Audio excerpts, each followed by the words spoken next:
नमस्कार। आप सभी का स्वागत है study with Neeraj sir channel पर। जल्दी से आप लोग आ जाइए, हम लोग बातें करें। जी, अनिल राम राम। दिलीप नमस्कार। सभी लोगों का इंटरव्यू बढ़िया जा रहा है मेरे प्यारे बच्चों। जो जो पढ़ रहा है हमसे ना, इंटरव्यू गलत नहीं हो रहा है। संध्या प्रीतम सिंह, शुभ संध्या। अभी मेरे प्यारे बच्चों तीन तीन लोगों की कॉल आ चुकी है जिनका इंटरव्यू था।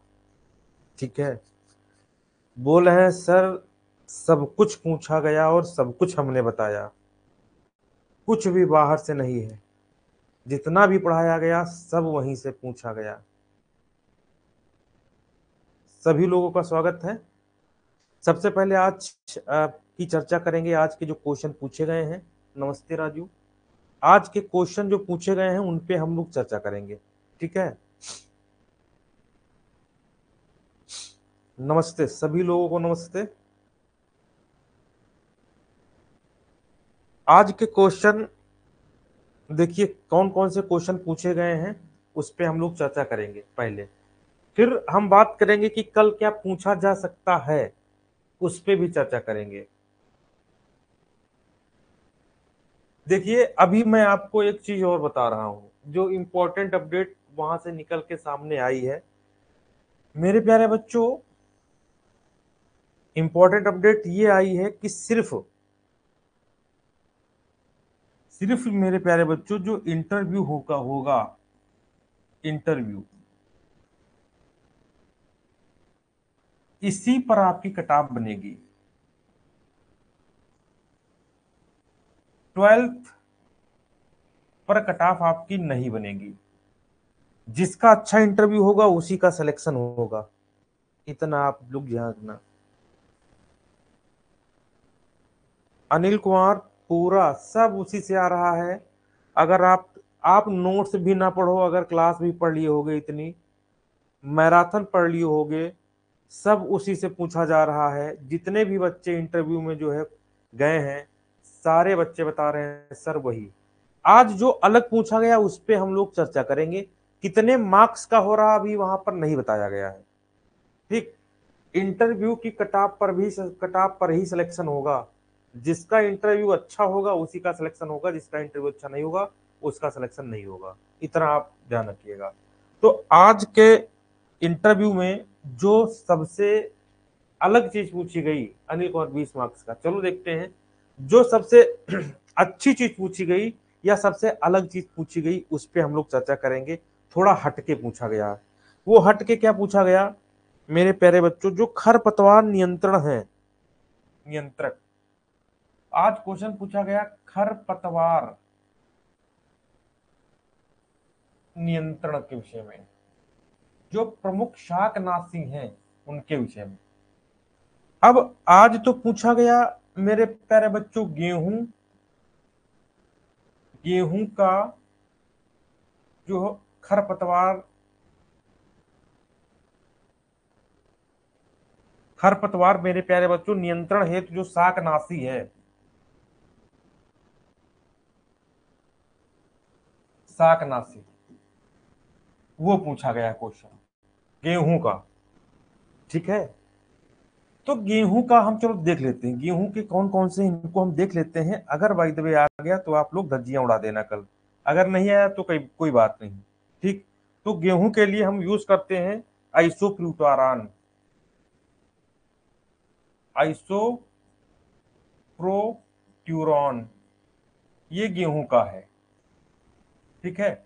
और इसके बाद है 2,4-D, ये तो कॉमन है, 2,4-D। ठीक है। इसके बाद एक है मेरे पास सेंको, शेंको, 2,4-D। ठीक है, ये तो पूछा गया है।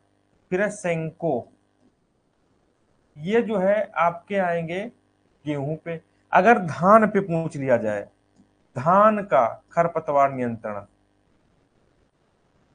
तो इसमें क्या आएगा, इसको भी देख लो, हो सकता है आ जाए। ब्यूटाक्लोर, ब्यूटाक्लोर हो सकता है आ जाए, और आ जाए एट्राजिन, ब्यूटाक्लोर, एट्राजिन। अभी कमेंट आपके देखेंगे हम। सिमाजिन, सिमाजिन, और जो है आपका आ जाएगा 2,4-D। ये जो है चार, ये इसके हैं, किसके, धान के।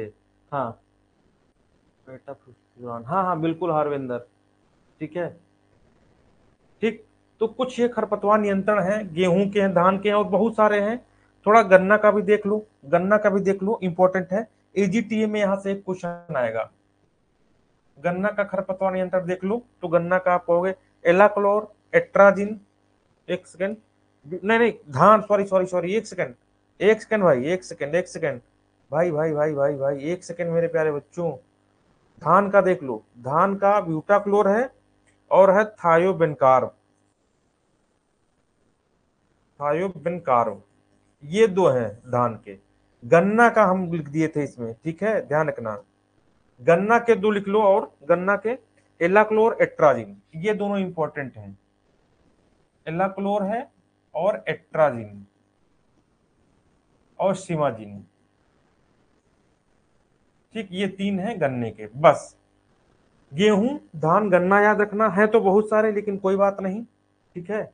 और आज ये पूछा गया है आलू, आलू की वैरायटी कौन कौन सी है। क्वेश्चन पूछा गया है आज मेरे प्यारे बच्चों, आलू की वैरायटी कौन कौन सी है। आज का क्वेश्चन है, थोड़ा हट के है। आज के क्वेश्चनों में एग्रीकल्चर के कुछ क्वेश्चन मेरे प्यारे बच्चों, इंपॉर्टेंट क्वेश्चनों का समावेश किया गया है। पूछा गया है आलू की प्रमुख वैरायटी कौन कौन सी है।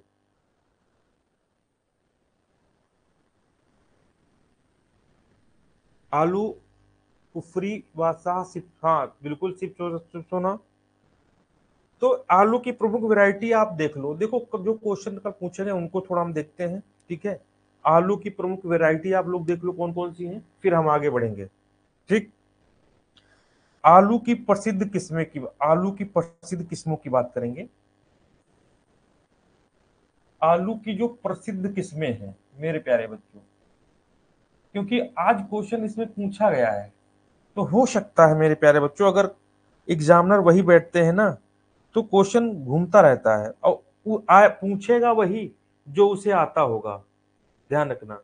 आलू है, अब चुकंदर नहीं पूछ सकता है भाई, खीरा नहीं पूछेगा, मतलब जो आएगा उसे वही पूछेगा, इतना ध्यान रखना। चलो, आलू की प्रसिद्ध किस्मों की हम बात करेंगे, तो उसमें सबसे पहले हम बात करेंगे मेरे बच्चों, कुफरी। एक है कुफरी, ठीक है।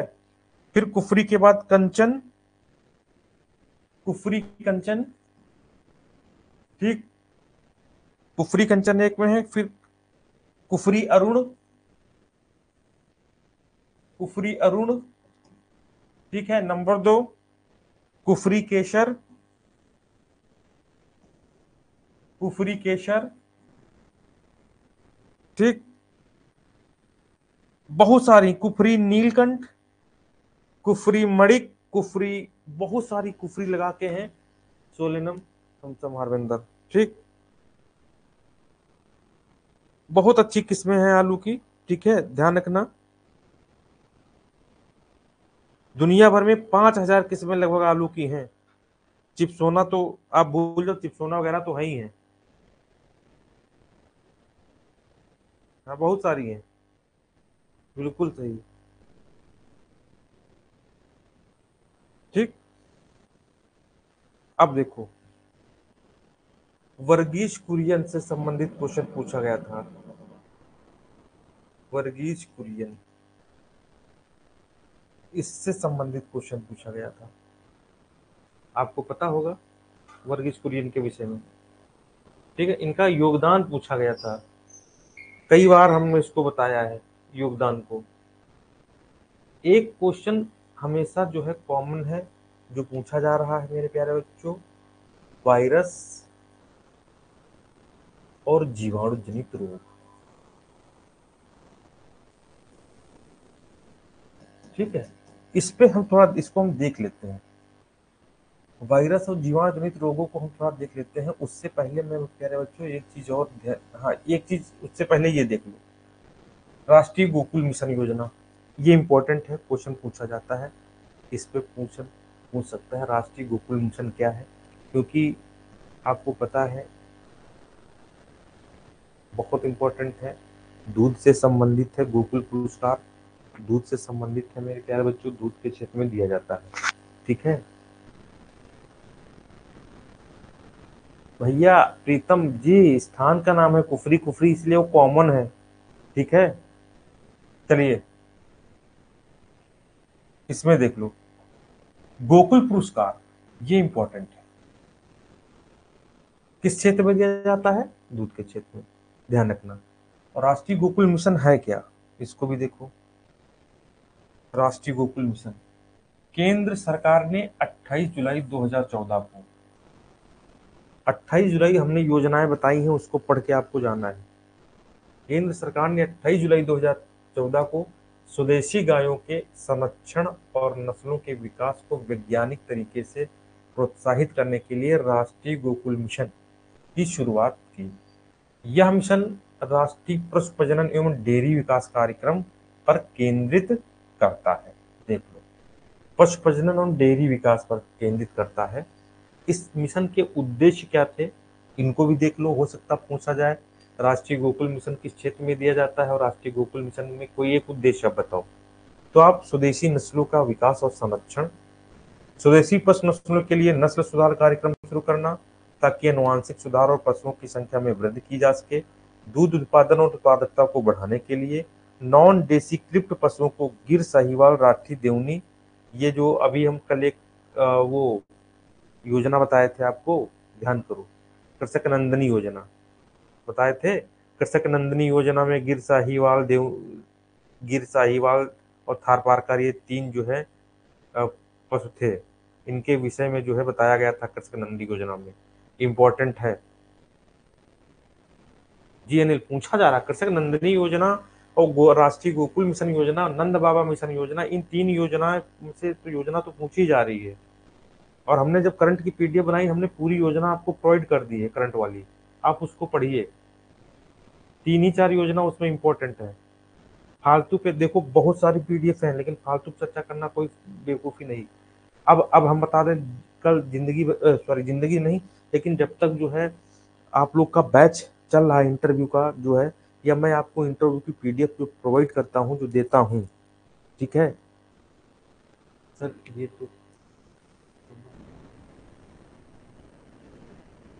देखो जो आज, देखो एक चीज बता दें, इंटरव्यू बहुत सारे लोग देने जाते हैं, जब वो सीट लेके बैठते हैं ना, अगर 47 स्टूडेंट उनके सामने आ जाए ना, और 47 स्टूडेंटों में रोज अगर 50 लोगों का इंटरव्यू लेना हो, तो एक चीज बता दें, अगर आपसे कह दिया जाए आपको 50 लोगों का इंटरव्यू लेना है, ठीक, तो आपको ध्यान नहीं रहेगा 50 लोग कैसे परफॉर्मेंस करके गए हैं, लेकिन हाँ, वो बच्चा जरूर ध्यान रहेगा जो क्वेश्चनों का आंसर, सभी क्वेश्चनों का आंसर दिया होगा।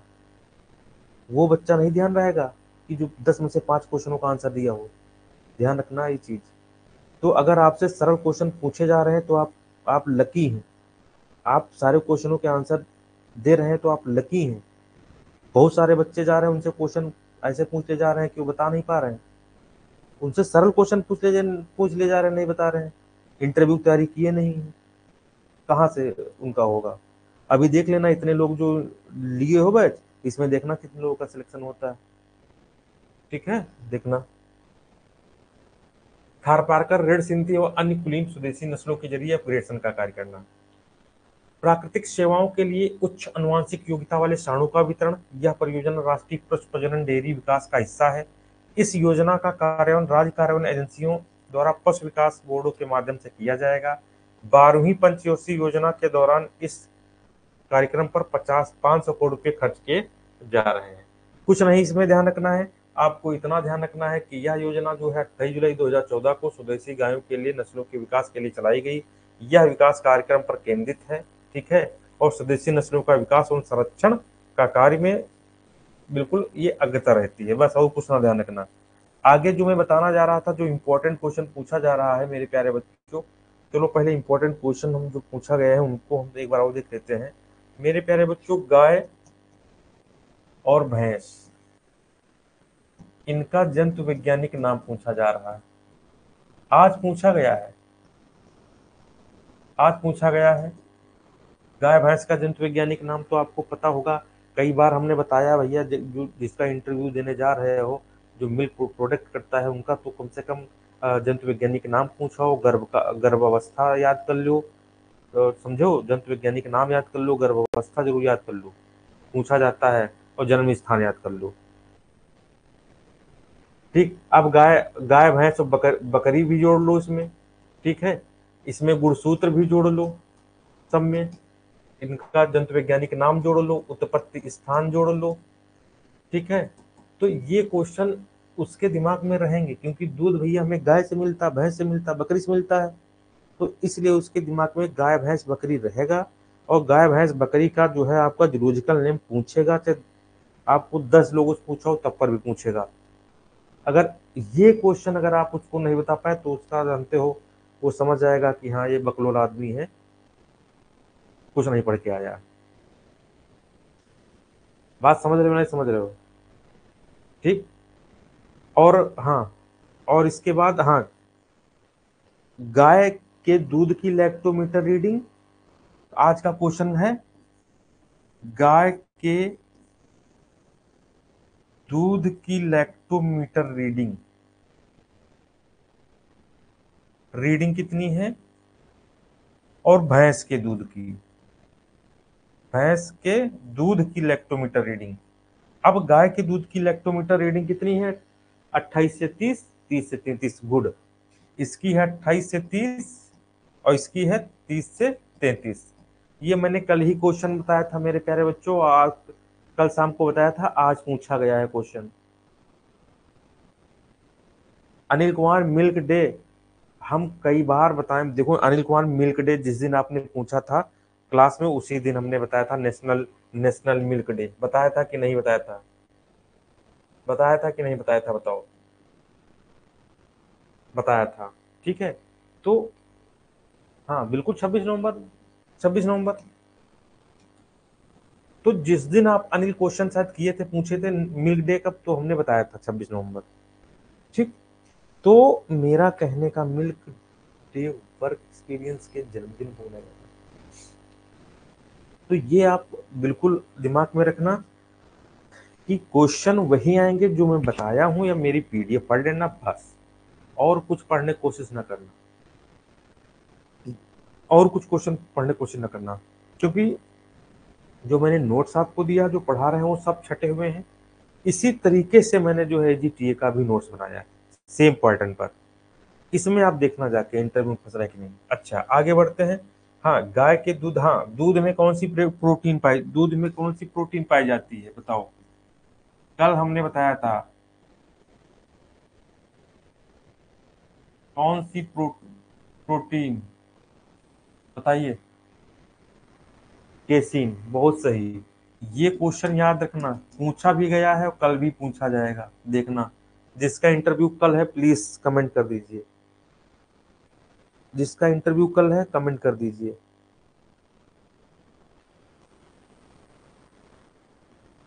किसी का इंटरव्यू कल लगा है तो प्लीज कमेंट कर दीजिए।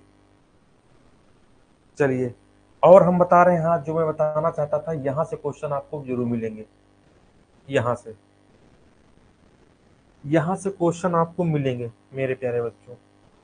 यहां से पशुओं में प्रमुख रोग जरूर पूछा जा रहा है, पशुओं में प्रमुख रोग पूछा जा रहा है, और इसको आप लोग ध्यान रखना।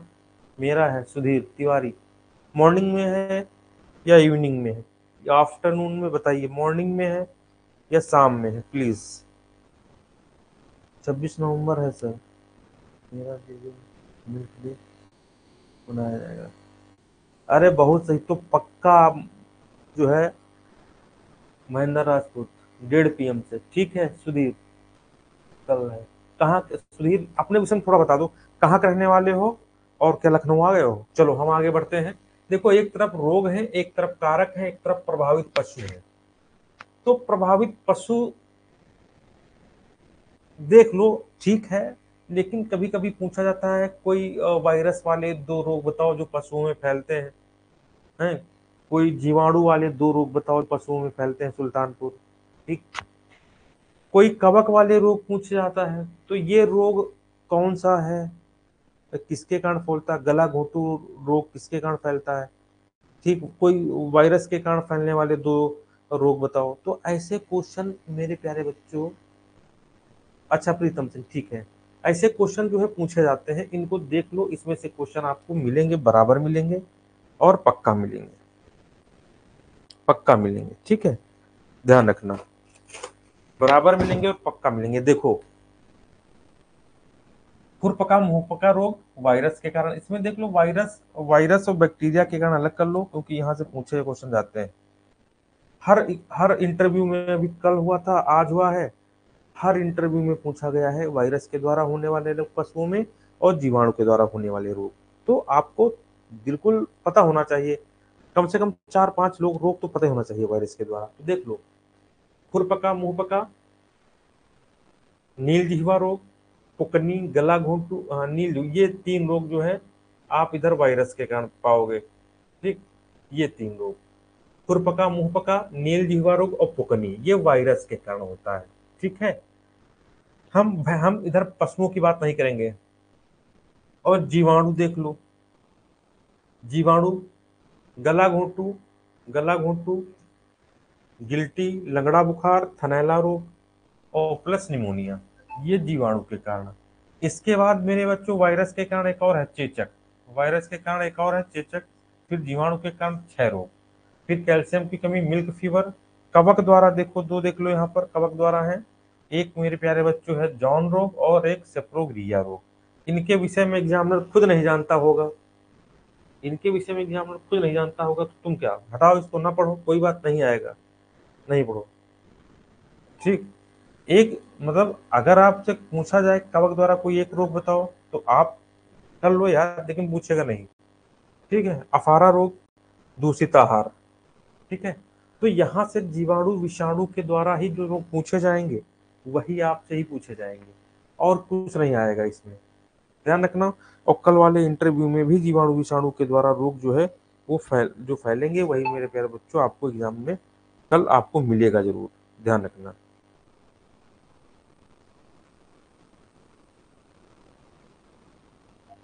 ठीक। चलो आगे बढ़े। पशुओं से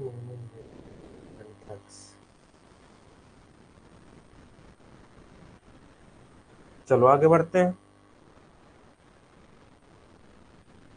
फिर मैं कह रहा हूं, यहीं पे अभी मैं आपको बता रहा हूं, ठीक है। देखो, जो इम्पोर्टेंट चीज ये है प्यारे बच्चों, इम्पोर्टेंट चीज ये है कि,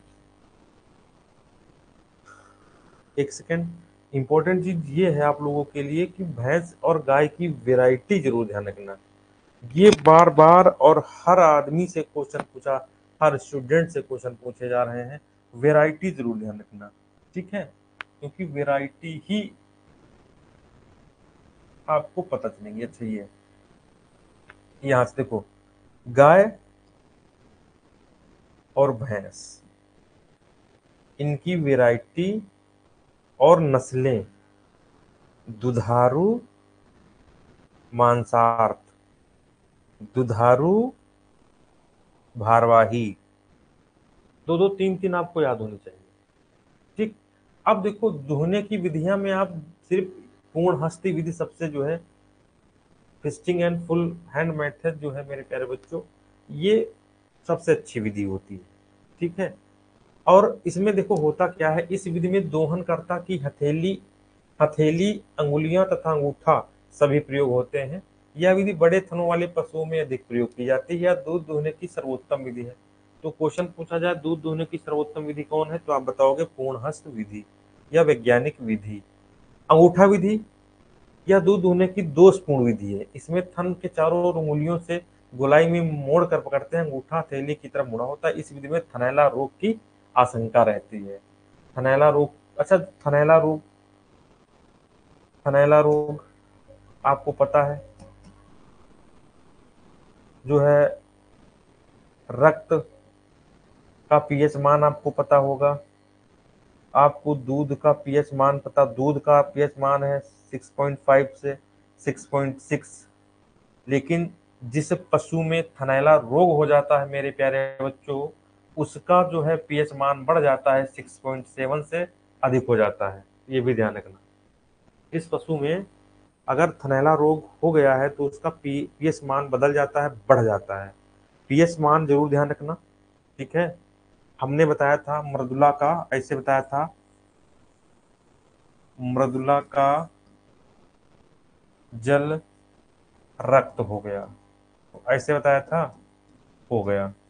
अब इसमें क्या था, मूत्र था, दूध था, लार था, जल था, रक्त था, ठीक है। मूत्र का 6.0, 6.4, 6.5 और 7.0, 7.4, 7.4, ठीक। अच्छा, वॉइस नहीं आ रही मेरी? Okay okay, all clear voice and chat. अच्छा हरविंदर, वॉइस आ रही मेरी? Okay clear. अच्छा भाई, तुम लोग डरा देते हो यार, आ रही है, ऐसा क्यों बोलते हो भाई? देखो, अच्छा थोड़ा मैं रिपीट कर देता हूँ। पीएच मान, दूध का पीएच मान 6 पॉइंट, जी जी जी ओके, दूध का पीएच मान मेरे प्यारे बच्चों 6.4 से 6.5। लेकिन अगर जो पशु थनैला रोग से ग्रसित हो गया, उसके पीएच मान में बढ़ोतरी हो जाती है, 6.7 से अधिक हो जाता है। इतना ध्यान रखना। पूर्ण हस्त विधि सबसे सर्वोत्तम विधि है, इतना ध्यान रखना। पूर्ण हस्त विधि सबसे सर्वोत्तम विधि है। गाय और भैंस की वैरायटी जरूर ध्यान रखना, दुधारू, मांसार्थ, दुधारू, द्विकाजी। फिर मैं कह रहा हूं, कल क्वेश्चन पूछा जाएगा, कौन सा? गाय का वैज्ञानिक नाम, भैंस का वैज्ञानिक नाम, गाय में गुणसूत्र, भैंस में गुणसूत्र, गाय में कौन सा रोग होता है, भैंस में कौन सा रोग होता है, गाय का गर्भकाल, भैंस का गर्भकाल, ठीक। चलिए आगे बढ़ते हैं।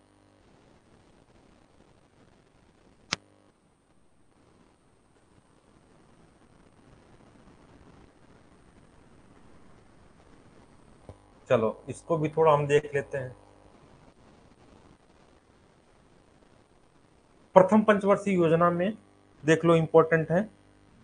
प्रथम पंचवर्षीय योजना में पशुओं की चहुमुखी विकास हेतु मूल ग्राम योजना शुरू की गई। 1964-65 में सघन पशु विकास कार्यक्रम की स्थापना होगी। भैया सघन पशु विकास की कार्यक्रम की स्थापना, जी जी वीरेंद्र, देखिए, सघन पशु विकास कार्यक्रम की स्थापना 1964-65, 64-65, ठीक। कृत्रिम गर्भाधान कार्यक्रम 1970 में, राष्ट्रीय डेयरी विकास बोर्ड तथा 1970 में राष्ट्रीय डेयरी विकास बोर्ड, ध्यान रखना। 1964-65 में सघन पशु विकास कार्यक्रम कार्यक्रम और कृत्रिम गर्भाधान कार्यक्रम 1964-65 में। 70 में राष्ट्रीय डेयरी विकास बोर्ड, और 1970 में ही भारतीय डेयरी निगम स्थापित किया गया। डेयरी निगम की स्थापना का मुख्य उद्देश्य श्वेत क्रांति ऑपरेशन फ्लड योजना को सफल बनाना था। यह योजना 3 चरणों में 1970 से 78, 1978 से 85, 1985 से 1995 तक चलाई गई। इस योजना के फलस्वरूप भारत में दुग्ध उत्पादन आशानुकूल वृद्धि हुई। इस योजना के बाद 2000 से 2001 में केंद्रीय अनुदान पर गैर ऑपरेशन फ्लड योजना देश के 22 राज्यों में 22 राज्यों केंद्रों में शुरू कर दी गई, ठीक। ध्यान रखना।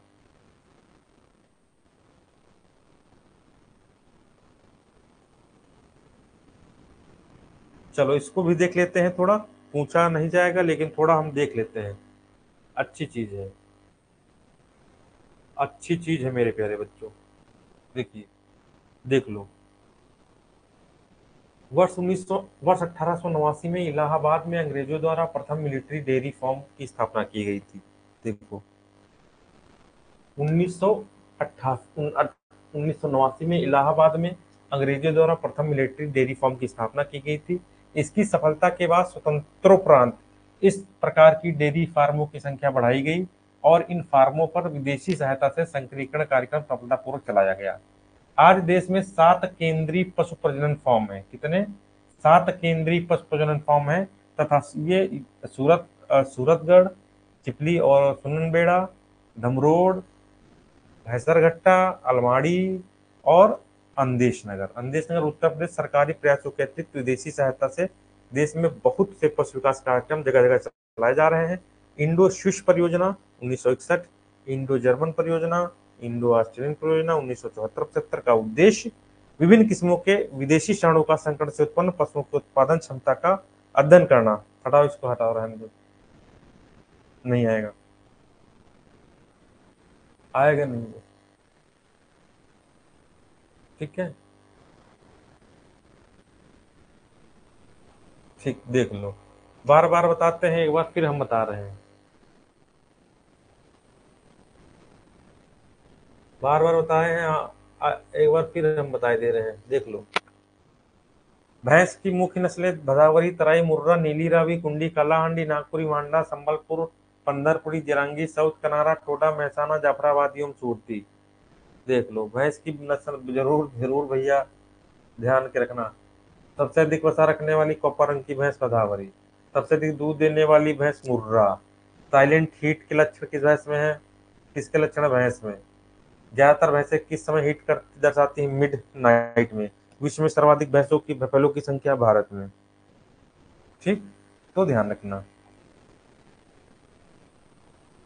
नहीं, इसको हटाओ। खुरपका मुंहपका रोग मेरे प्यारे बच्चों वायरस के द्वारा फैलता है।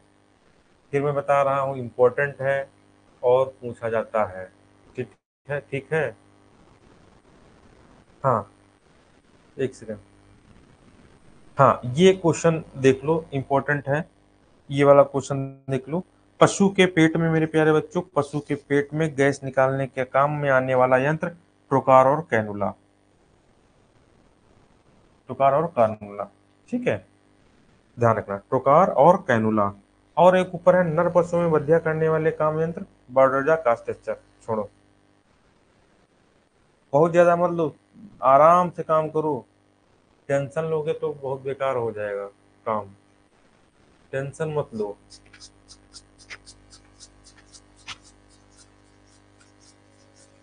नहीं, छोड़ो, आगे लो, देखो,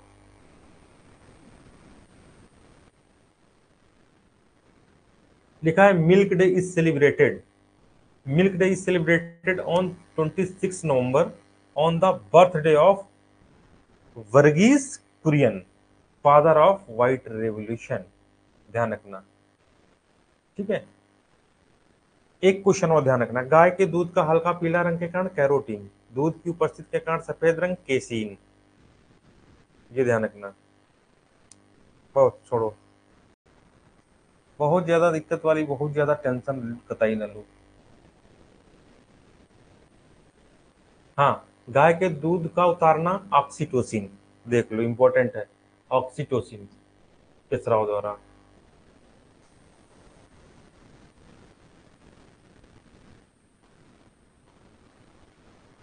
छोड़ो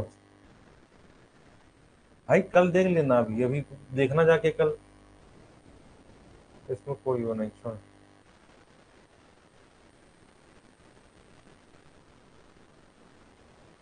दुधारू पशु में कोपिकावन, ऑक्सीटोसिन, इसको भी छोड़ो।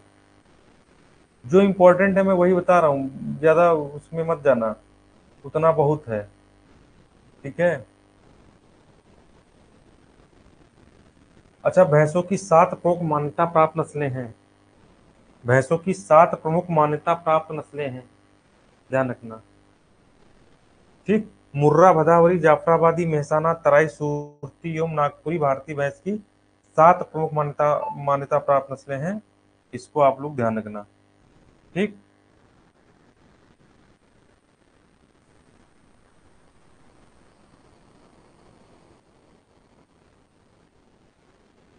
अब क्वेश्चन पूछो।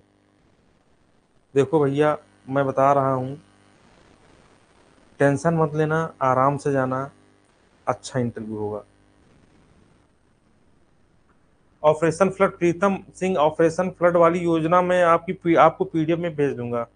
ठीक है, ऑपरेशन फ्लड योजना वाली पीडीएफ में आपको भेज दूंगा।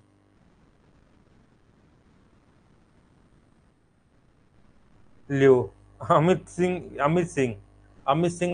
सिंह बता रहे हैं भाई, गाय भैंस के गुणसूत्रों की संख्या बता दो। तो इसका मतलब अमित सिंह का बात, गाय गाय में गुणसूत्र कितने होते हैं यही नहीं पता।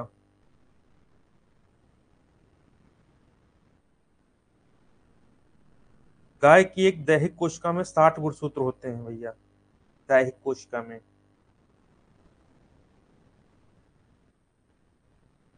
देख लेना भैया, आराम से गाय भैंस की वो क्या कहते हैं वो पढ़ के जाना।